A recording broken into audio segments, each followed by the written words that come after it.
Hi, I'm Jeff Farnwell, Director of the MBA program at Rockford University. About 18 months ago, the Rockford Chamber of Commerce set out to make networking easier in Rockford by identifying area people you should know in business. Currently, 41 people have been recognized and celebrated as one of these people. This series of talks, held at Rockford University, was designed to provide a vehicle for the public to hear from and learn about each of the people you should know. I hope you enjoy this talk. Everyone, and thank you so much for all coming out on this blustery day. Can I have a show of hands? Very good, very good. How many people always count on eating when they're here this time? And I apologize, I just noticed there's no food out there, so I will try, I'll let you know. My wife thanks you. Great. Well, today I have the privilege of introducing Caitlin Ludwig. She is the marketing specialist at Blackhawk Bank and the coordinator and reach co-chair of Ignite Rockford. She began her work with Ignite as a volunteer in 2009 and has been involved with the group ever since, including serving as executive director of the group from April 2010 to December 2011. Caitlin has her bachelor's in business administration, marketing and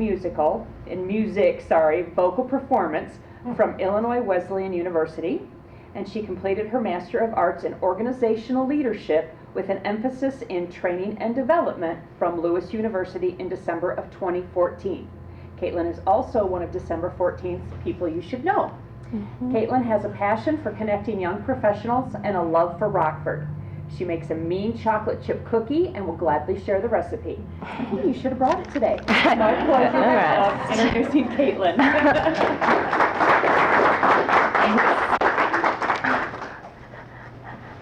I have a very weird bucket list, and on that is memorizing the chocolate chip cookie recipe.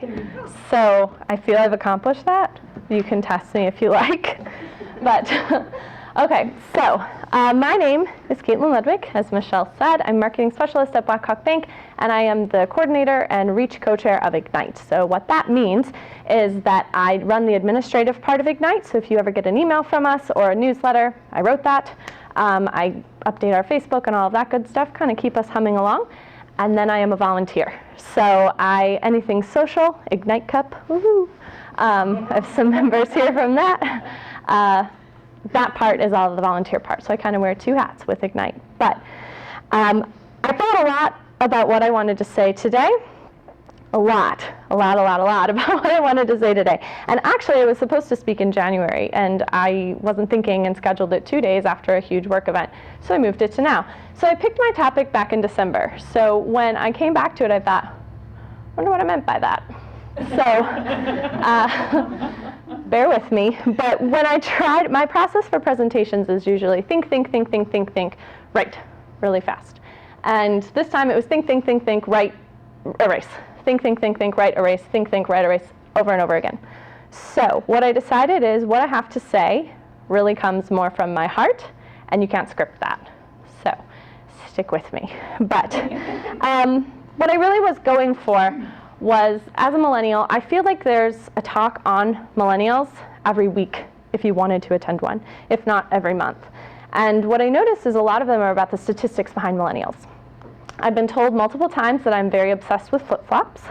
I've been told that a foosball table appeases my want for work-life balance. And I've been told that I demand and expect a trophy for every single thing I do.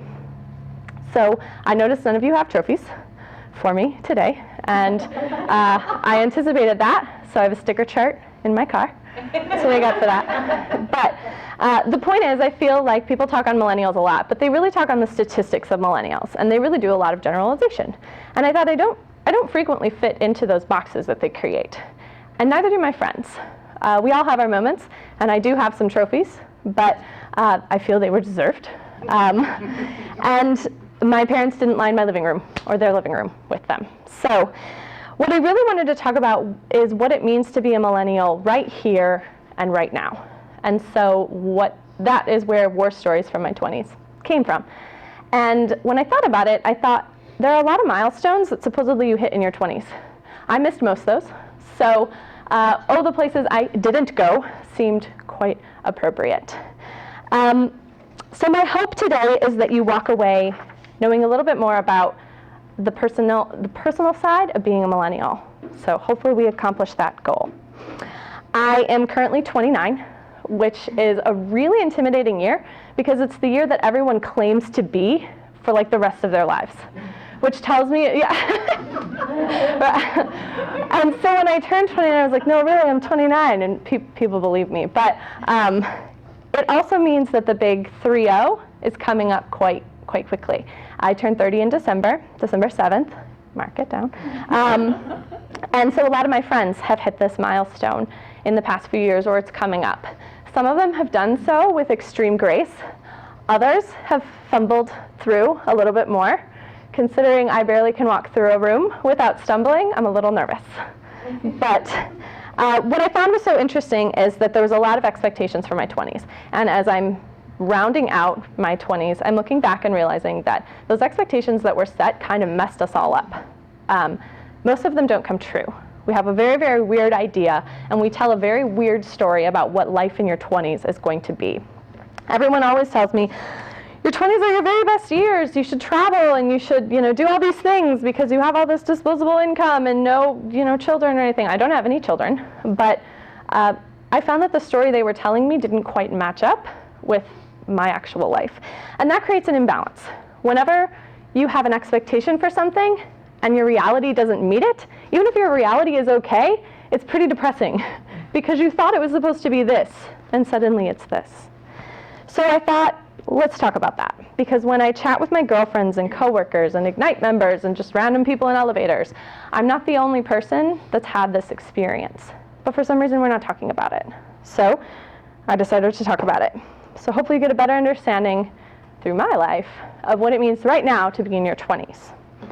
So I thought I would start with where it all began, which is college.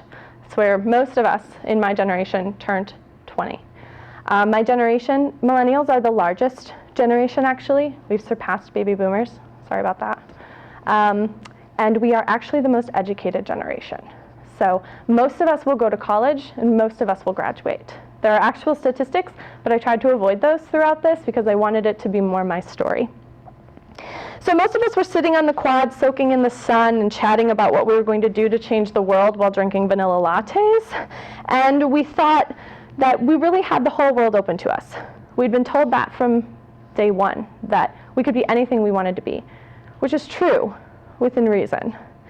But there were all these really huge expectations that were coming at us from our own heads of what we wanted, from our friends, and from the media. Even our parents were telling us different things. You'll get married in your 20s. You'll have, your first kids in your 20s. And then we watched things like Sex and the City, where they wore nothing but cocktail gowns and had shoes that were more than my rent, and met these fabulous guys at these bars all the time and just, chuckled about it over mimosas at brunch. I think I've gone to brunch twice in my 20s, and apparently that's something I'm majorly missing out on. But the point is, we had this huge story that we told each other and that the media told us and that we expected. Somehow I thought walking across the stage at graduation, I would suddenly become taller, leaner, and far more sophisticated and never run into anything ever again in my life. Because that's the story that was kind of set up for me. So coming into my 20s, with it happening nothing like that, was pretty jarring. To add to it, I feel like when you leave college, you kind of run into this giant brick wall. You're kind of discovering who you are, and suddenly you're realizing, I don't really know when I'm not surrounded by the other vanilla latte drinking people on the quad. Life is kind of confusing, and I feel like that trend continues throughout your life. It's not really unique to your 20s, but I feel like your 20s is the first time you realize it. So the brick wall wasn't that unusual, but the fact that this brick wall had a name was a little different. I graduated in December of 2007, so right when we started feeling the Great Recession. I actually graduated a semester early, thinking I could save some money on student loans, and I was ready to get into these cocktail gowns that I would be spending my Thursday evenings in. And I thought I would be ahead of the curve because there wouldn't be a lot of people graduating in December. There'd be a lot more jobs available. That turned out to be very false. I spent 3 months watching Pretty Woman on repeat for January, February, and March, and let me tell you, those are very depressing times to be unemployed. But I finally actually went with my mom to purchase a new used car for her. I went with, and we drove up to the car dealership in town, and there was a sign, and I asked my mom, hey, do you know what that car with those Olympic rings is? For those wondering, that's an Audi. These people thought I was a perfect fit and hired me for a job I didn't know I was applying for, and I suddenly found myself working as an internet sales coordinator at a car dealership. This took a little bit of blow to my ego. Somehow that wasn't what I wanted to put on Facebook. I graduated early to become an event planner. I graduated from a private liberal arts school, did well in my studies, and now was telling you like what kind of engine your Honda had. By the way, I had no idea. So it was a hard lesson to learn. And then I finally left that job. That job is a job that I started at $25,000, making $25,000, and I now know I was getting the bad end of a deal on commission, but didn't know when I went in there. My insurance deductible was $10,000, and I was expected to work anytime I had a holiday. So Christmas came, sure, take off Christmas, but you better be here on Saturday. I didn't notice that was kind of awful.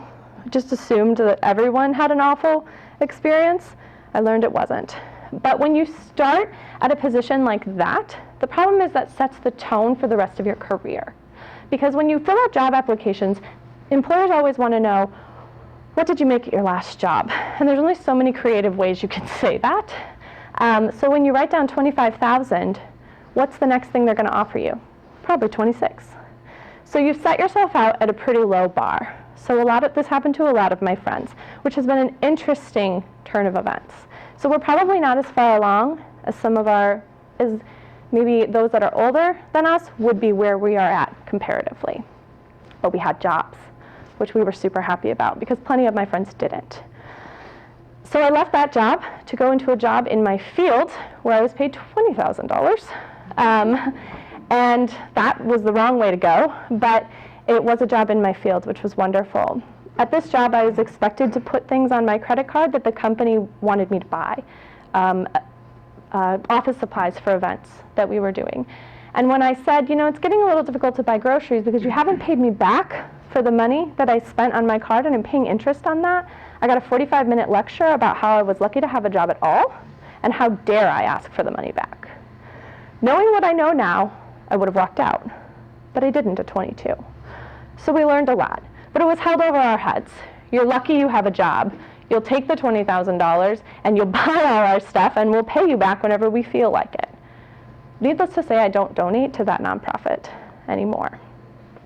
But this set a tone for the rest of our careers. And even more so when I left that job less than a year later, it looked like I was a job hopper. And this has actually come up in interviews later. Oh, you left that job way too soon. Well, I did, but it seems awfully rude and a little negative to tell that story I just told you in an interview. I have to couch it in something like, our philosophies just weren't quite the same. And that's not true. Well, it is true. But that's not what I wanted to say. But you never want to speak badly about your previous employer. It makes you look bad. But I was dealing with something that I knew I couldn't stay there because I was really unhappy and really poor. Both things were not a good match. If I was poor and happy, it'd be one thing, but I was both. So I left. So that has actually followed me throughout my career. So now I am very aware that I have to stay somewhere for a longer period of time to make up for what happened, really because of the Great Recession. And I'm not alone in that. But a lot of my friends don't really understand why we're almost being punished for something that was kind of out of our control. There's a stat out there that millennials will have something along the lines of 14 jobs by the time we're 35. We don't bat an eye at that. We understand, in part through the Great Recession, the companies aren't always loyal to you. You really kind of have to be loyal to yourself. And we're really excited to do things, but sometimes we want to move on and try the next thing, or try working for something else. We're really passionate about what we do, but we have to have meaning in our work, and we get a little bored, which is probably a flaw. So the job market I would say, is war story number 1. And I don't feel like I followed the path that others expected me to follow. I can say that looking back on it, I'm happy with the decisions I made. I learned something from every job that I had. I now can buy a car. I know the inside secrets. I learned through a difficult situation when it's okay to stand up for yourself and when you have to draw the line in the sand. I learned from other jobs all sorts of different things, but there was a reason for every single one. And there was usually a reason that I left. And I was okay with that. So I've also made peace with the fact that if someone else has a problem with it, there's not much I can do about that, because I think I did what's right. But millennials face a lot of that. So setting my career aside, there's another milestone you're supposed to hit in your 20s. You're supposed to get married. I actually remember sitting in my dorm room saying to a girlfriend, if I'm not married by the time I'm 23, there's something seriously wrong. So this is what seriously wrong looks like. I'm 29, I'm not married, I have not been married, I am not engaged. I do have a lovely yet nerdy nerd-faced boyfriend who's just lovely. But I'm approaching 30. I'm assuming I will be 30 and not married. That would be weird in 6 months if I was married. But as far as I know, I will not be married by the time I'm 30. This took a lot of therapy to get through because the expectation was that I would move to a new city, put on that cocktail dress, go to that bar and meet that perfect guy, and we would go out a couple times and it would just be lovely. And he would realize that I am just the cat's pajamas and we'd get married and have like 3 kids by now. That didn't happen. For a lot of reasons, most of which are okay. But I'm okay now, not being married by the time I'm 30, but there's a lot of people who aren't okay with it or get really, really weirded out when I talk about it. So if I say that people say something like, well, bring your husband. Oh, well, don't have one of those. Oh. There's no appropriate response to that. I've tried everything, like, what are you going to do? Like, usually my answer is humor. It always is we just walk away just like, it never happened. Many people have tried to set me up, and then it's worse when they come back and they're like, you're right, I couldn't find anybody. Well, I was okay with that, but I'm okay with like sending out people to help me and then coming back with nothing. This is depressing. So we get a lot of, hey, it's all right, don't worry, keep your head in the game, or Sex and the City quotes thrown at you like, all you need is yourself. Okay, in theory, I agree with that, but it'd be nice to come home to someone who like cooked dinner, or it'd be nice to not always have to rely on myself. While I'm all for women that don't want to be married, that's a wonderful, wonderful decision to make. I do.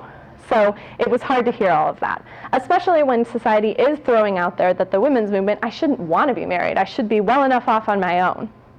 It's kind of hard to combat that as well. I feel dating has always been awful. I'm not convinced that Eve wasn't like hanging out by a tree for 3 days before Adam came back around and was like, hey, baby. So I think it's been horrible since the beginning of time. But I feel like millennials in their 20s have had dealt with a different kind of awful.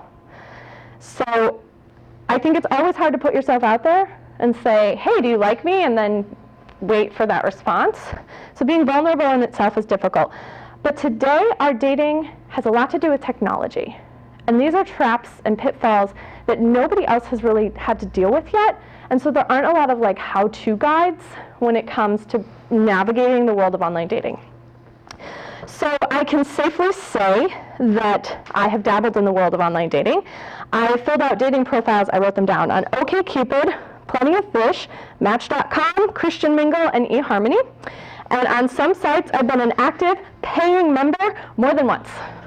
So the amount of money I've thrown away on dating sites, I'm sure is astronomical.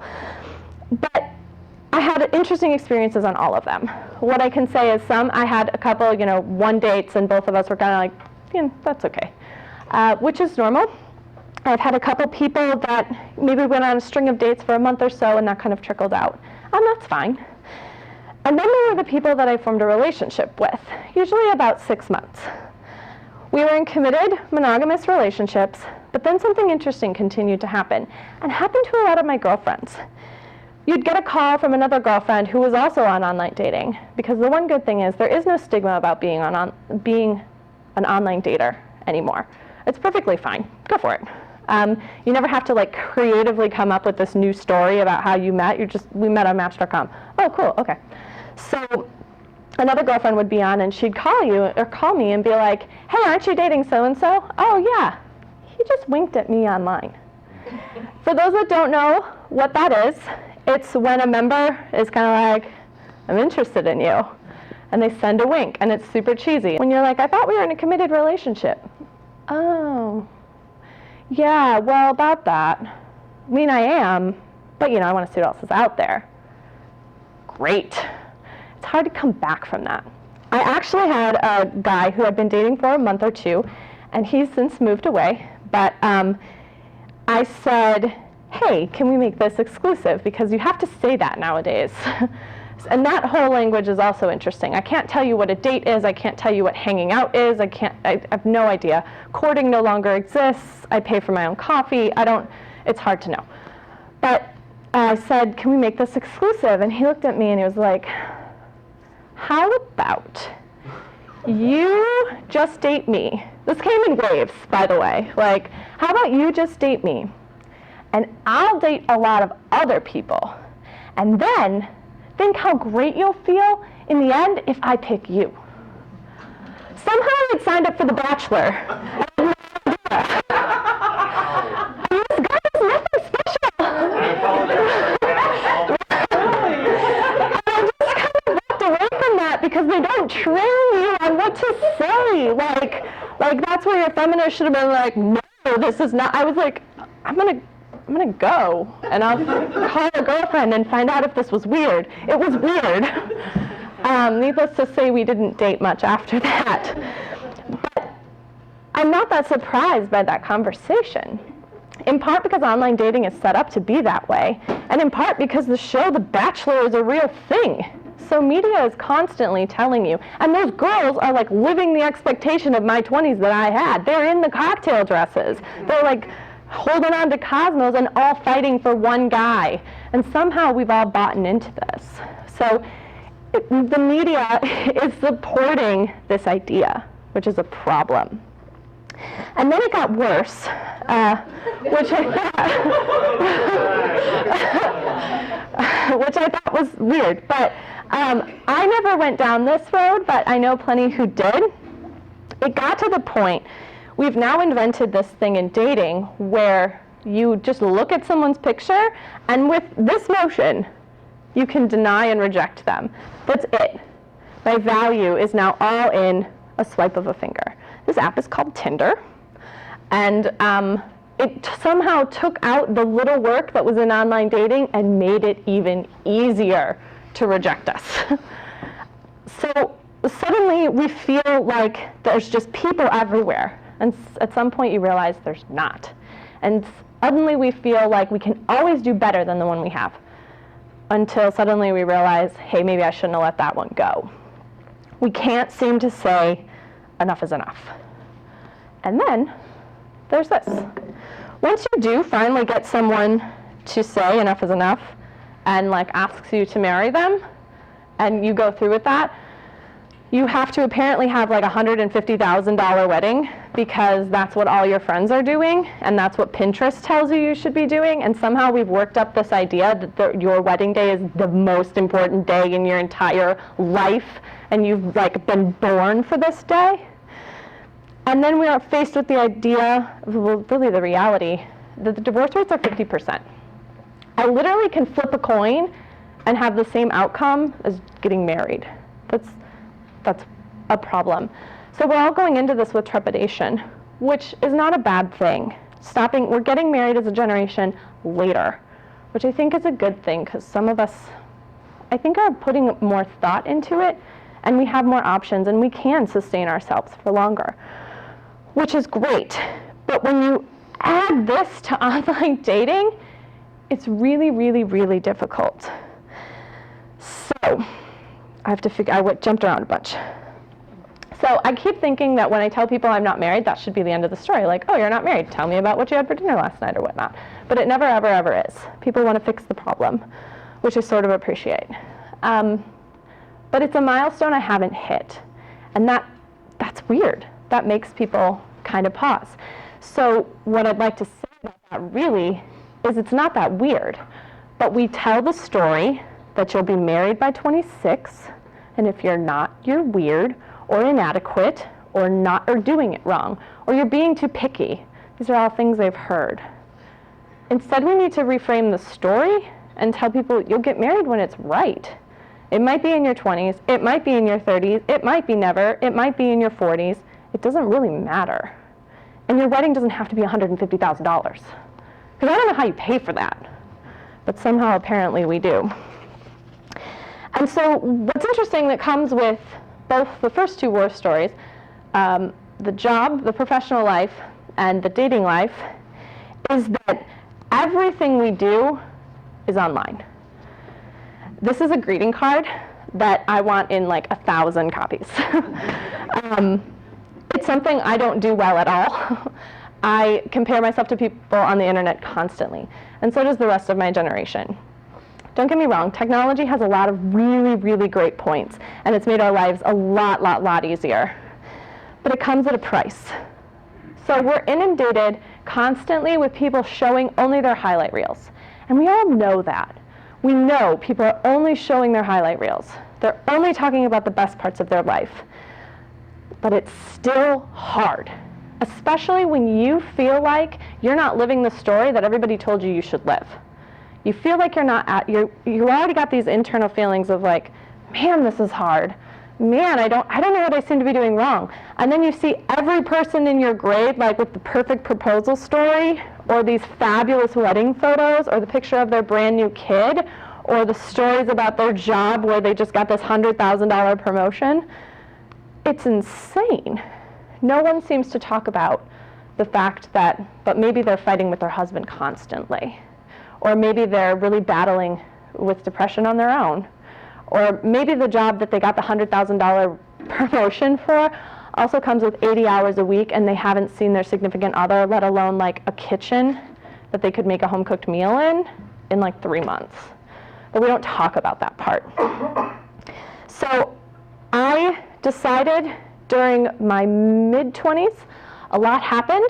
I had a boyfriend that I had lovingly met online that was cheating on me, and my mom was diagnosed with cancer, and I was changing jobs all at the same time. The job change was a good thing, but it still was a change. So I ended up going through depression, believe it or not, and got it treated, went to therapy, cried it out, felt a lot better. But I realized that really what was happening, while the depression was real and a thing, and I am glad I battled through it, the internet wasn't helping. But the internet isn't going anywhere. But I decided the one small thing I could do is to be far more real about who I am online. My life is very public. It's because of the generation I live in. I assume at some point my identity will be stolen, which is not good, and I'm trying to fight against that. But, I just assume if I put something online, someone's going to see it. Because that's the world we live in. There's nothing secret, and I feel like the faster I bear hug that, the easier life will be. So if it's going to be that way, I might as well show every part of me. And I think that that's actually helped some people. It's helped me a whole lot. But I've had other people reach out and say, wow, I didn't realize I wasn't the only one going through this. And that's the real thing. We're all going through it. Millennials are a lot of times really, really lonely. And your 20s in general, I feel like are a really weird and difficult time. You're changing a lot, and you're kind of figuring out who you are and drawing that line in the sand. And then to add everything I've talked about on top of it, it's an interesting time and place to be. One of the first, I wrote an article for the Rockford Chamber of Commerce's Voice about depression at some point, and I got probably 20 emails, 10 phone calls. Someone sent my article to someone in, one of their kids that was in college. Somebody else put it on the fridge. That's ridiculous, but I appreciated it. But I realized I was on to something to talk about this. And so one of the first things I posted on Facebook about this was this open-faced turkey sandwich I tried to make, where I put like a piece of cheese on top that just was totally destroyed in whatever cooking device I used. It was burned to pieces. And I was like, Instagram this. So I posted something along the lines of like, sometimes things just, don't cook correctly at my house, and this is proof. And I got more comments on that burnt open-faced ham and cheese sandwich. I'm so glad you're being real. Thank you for taking pictures of real food. It's a ham and cheese sandwich. It was not interesting news. But that is how much we are dying to hear that we are not alone. We also deal with all those meetings I talked about earlier, telling us we're obsessed with flip-flops and whatnot. There's a lot that's put on us by the statistics. I can tell you it's hard to be a millennial right now, because you really have to fight for your place at the table, because you're working against all of the stereotypes about you. At my second job at that nonprofit, I literally sat through a lunch where these two older women who were pretty close to retirement told me why my generation was so awful and how we were all just so entitled and who did we think we are. I'm like, I just wanted to eat my lunch. But we're battling this every single day. We want to be a part of things.